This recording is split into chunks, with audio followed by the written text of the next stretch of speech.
Jaidev Singh Anand, October 12th, 2014. I lived in New York City. I was an importer of garments from India and wholesaler. We were in New York and I heard in the morning news, and I was in a show in New York City, Living-Jeevit Center, and we heard this terrible news at that time. We felt pretty bad, but we didn't know that other 39 gurdwaras had also been attacked. We were just heard that this has happened, and the news were that they had attacked, and we felt awful just by listening. But we didn't hear that about the news was saying that no damage has been done to Harmandir Sahib proper, and there was very little damage to the Akal Takht, and there was no mention of any attack on any other Gurdwara. There were very few Sikhs in the show at that time, on that day when I was talking to them, few of them only, and except some felt that there has been some things happening wrong from Sikh sides in Punjab, but most Sikhs felt horrible that this has happened. I didn't hear about any program at that time, but I did about the assassination. I was in Haiti, and in the airport I was when I heard the news. And at that time, the ex-ambassador to India, I forgot his name, the American, he came on the news and he says that things are gone so bad that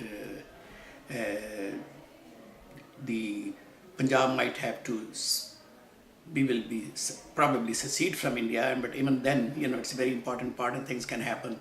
But they didn't expect, nobody was talking about the killing and murders of the Sikhs at that time on the news.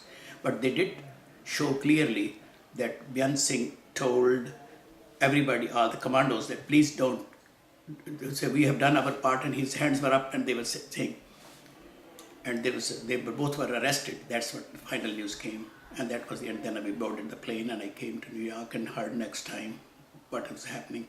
So they were very, very strongly, the World Sikh Organization were made, and later on that the chief of that, what was his name, the general, some kind of a general, Puller, he was very active. My close friend Amarjit Singh Ahluwalia was the main organizer of the event, and I think most of the meetings were held right at Broadway, many times in my office in the initial meetings, and it was a very, very, very, very strange atmosphere. It looked like that people were emotionally at the top of in this Medicine Square Garden. The meeting took place where the World Sikh Organization was organized, and it was full. It was full completely, and people were very, very strongly. I don't remember every detail, but there were some people came, and even some Hindus came, and they told that things have been horrible, the way the Golden Temple has been attacked, and this is the direct result of it. It's just if we were having a slogans, and we were having demonstration in front of the Indian embassy many times, and even against the UN, the Hindus kept on telling us that we were part of we were their brothers, and there's no enmity between them. But what is happening was that when we heard one of my friends explained to us the difference. He says that Hindus of Punjab, when Golden Temple was attacked, they were crying like hell. Sikhs were crying like hell. Hindu women were putting the like a tilak or whatever on the tanks and the guns, and that was the difference. He says the difference is a biblical story. The difference is that there's an old biblical story that two women were fighting, that the child belongs to one, the other says the belongs to the other. We went before the judge, and the judge says, the ruler, he said, I can't decide, so let me take a sword and cut the child into two pieces. I'll give one to one child and one to the other, half to him. And the real mother started crying, give it to her. I don't want it. Don't kill him. So he understood whose child it was. So that was the difference, that who say Golden Temple belongs to us also, for the people in Punjab, Hindus who were saying they belongs to us, Sikhs also say belongs to us. The difference is very clear, who was reacting which way. I was very strong, very, very actively involved. In fact, I was the one who coined the slogan, Asi Sare Pindra Wale. I was the first one to coin this slogan, Asi Sare Pindra Wale. And this is what happened. You see, my brother, youngest brother, Jaidev Singh, was very much harassed in Ludhiana, in Punjab, in Yamunanagar. That's why I was specially given instruction that please slow down, because you have a hostage, kind of situation in India. So I slowed down quite a bit. I mean, we're trying to single out that was all one man's fault, and everybody else was kosher and everything was okay, except that one man created all the problems. We were saying he's not the only one. We are with him. They were going to single him out, that he's a rogue. A lot of people, Sikhs have now started believing by the way Hitler, through his, what was his name of the propaganda secretary, they made it clear that all Jews are bad. So he made it known, and everybody started believing in Germany, and they started killing. That's what they tried to do in Punjab. And he's a Pindrawala is the only guy who's great. Otherwise, we would be living like brothers and sisters. There was absolutely no problem. We were really, really, everybody was in shock, and everybody understood that it was a bad thing, and it was an anti-Sikh agenda they had, which it was being carried forward. The children even they understood it even more than us, that was happening. They had no emotional attachments to the Hindus in Punjab and everywhere, Some years before 84, Taji, when Indira Gandhi came to New York, you were one of the few Sikhs protesting her visit. Can you tell about that thinking then? No, we were not really protesting too much. We were saying that we were suspected of protesting, so some of us were not allowed in the Gurdwara that time. I was allowed for some reason. I was a so-called pacifist amongst them. I was not as strong a person as some others were. But she used the word, I still remember very clearly, she used the word, I remember that she used the word Qawm, or a nation for Sikhs, many times in that speech. And also I remember when Rajiv Gandhi came to the same Gurdwara. And this is a very, same Gurdwara, Rajiv Gandhi came, and I don't remember the deal because he didn't know a thing, about Sikhs. So. And he couldn't speak anything, but the people were, sycophants here were ready to appease them, both of them, some amongst the Sikhs, So, but it wasn't a very pleasant sign. At that time, Sikhs were still, not many Sikhs were there from the way they are today. There were very few Sikhs were there, and they were all trying to survive somehow in this foreign land. And this was happening, but this was after 82.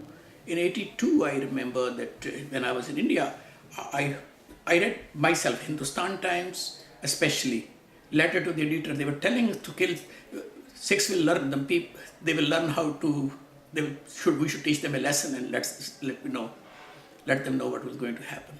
Because they are too much, and they were making like almost whimsical stories about Pindrawala, that he has a list of killing people and all that, which was completely unbelievable. And then there were stories about him doing unholy and anti-spiritual things inside the Gurdwara, and which were not believable by any Sikhs, because even the very bad Sikhs, even his own supporters, will not tolerate those nonsense going on in the Gurdwara. They will never do Sikhs. So the propaganda was so strong. And we could see the writings on the wall that this was going to happen. That not like this going to happen, but something terrible is going to happen. The way the nation was being prepared by the press. Intensity and the extent of the things which were done. We thought they would come and try to pick him up and try to do something and try to do this thing, but not the way they will come with they will come with the guns, tanks, helicopters, and Navy divers came there. All and forces were used, and we didn't even know it was preached. And the worst thing I heard at that time was that there was nobody to recognize Pindrawala. They couldn't tell him. everybody in the world knew his picture, and they couldn't find a Sikh to recognize him. And that was I think it's a setup. They just wanted to do what they wanted to do, and they did. And I think the Sikhs forgot that they are in a minority, and the majority communities is a lot of good feelings about the Sikhs in general, but the depth of the feeling is not this much. And it is somehow, we could see that it was believed that killing of the Sikhs was bad and thing to do, but not as bad as the killing of a single majority person community. If killing 100 Sikhs is bad, but it's not as bad as killing of one majority community person. The depth of feeling is not there. This emotions is not involved. Well, we changed in the sense that we knew for sure that we are an ignoble minority. We'll have to enter into ignoble compromises. We were for sale by our own leaders, and we were dispensable.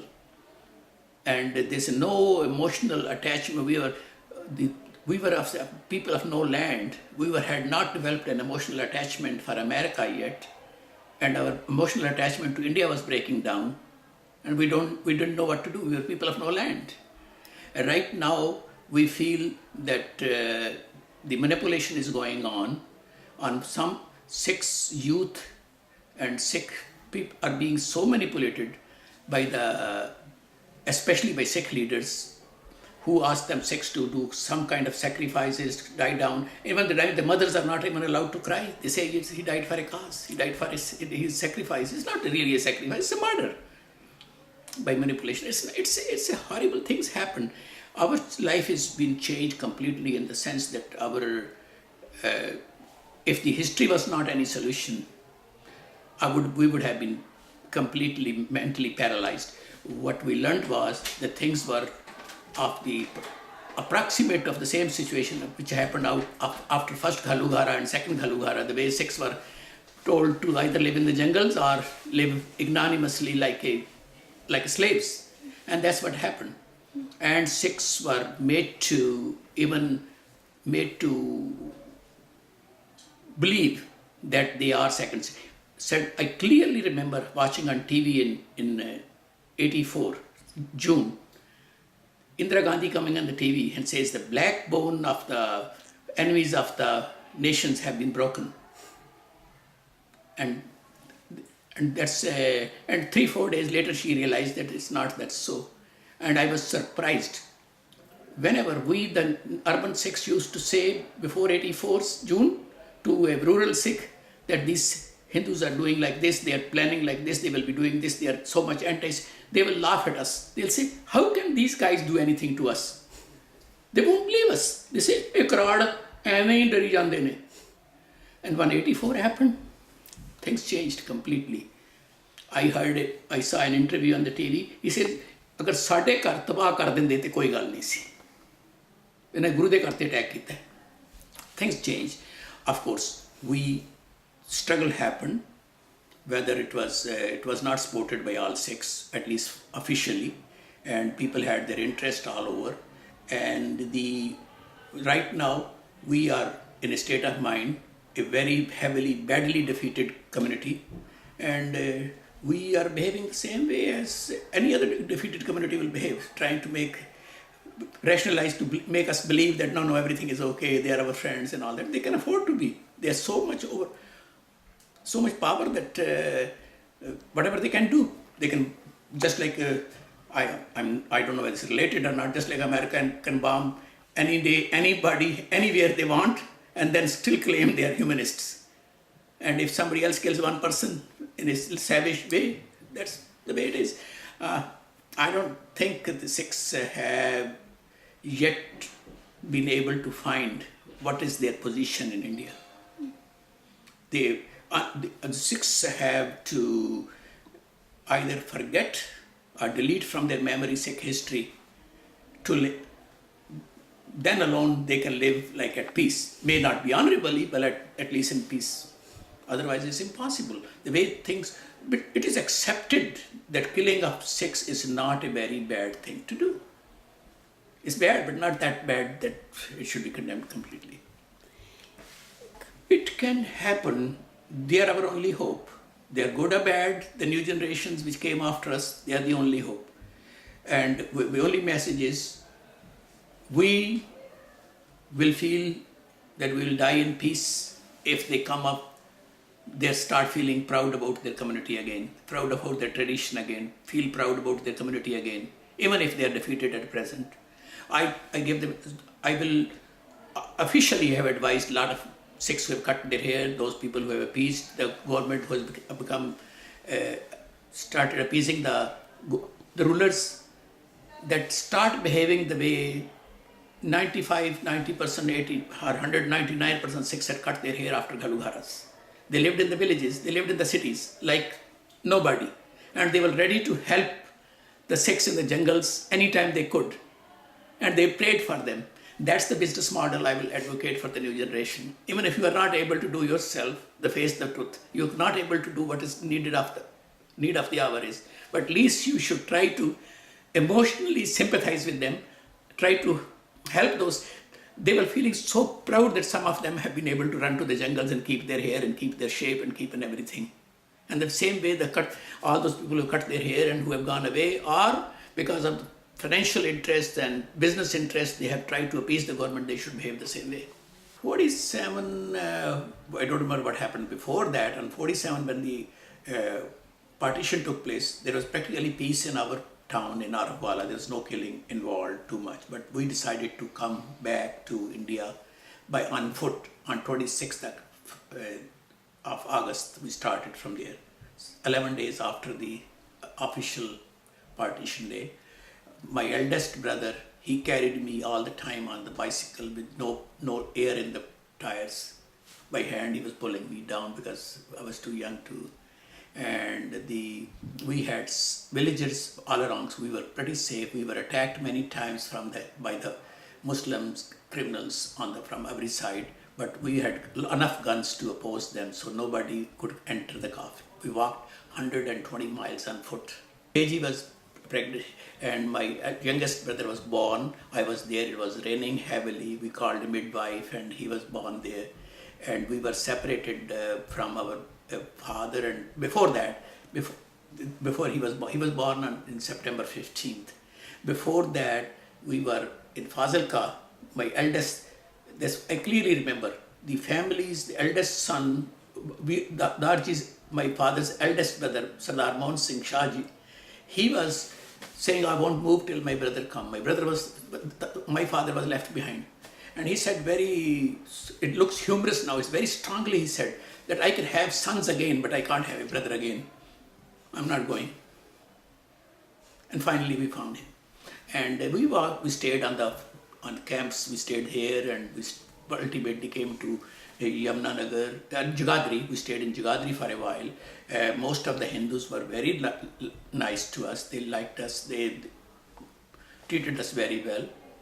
And once Sikhs became established, then the natural rivalries started later. But we were treated very well. But we had to completely came on foot for so long. I used to, for example, I have gone out and we didn't have money for the fuel.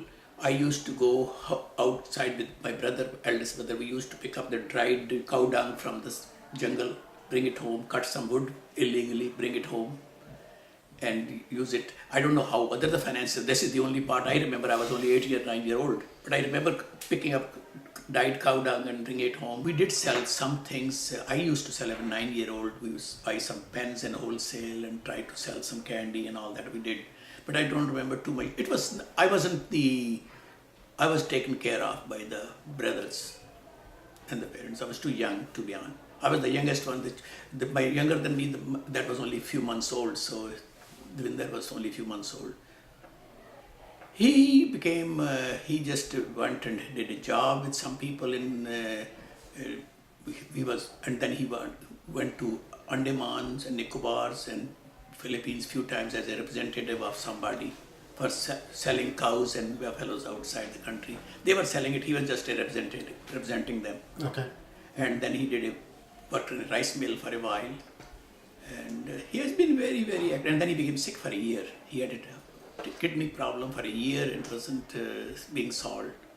Okay. And then, then my brother got a job, and then things started working. Actually, he's the who financed my education, Jaidev Singh. Sikhi in the family we were a mixed people. All the families were kind of Sikhs without any Puritan beliefs.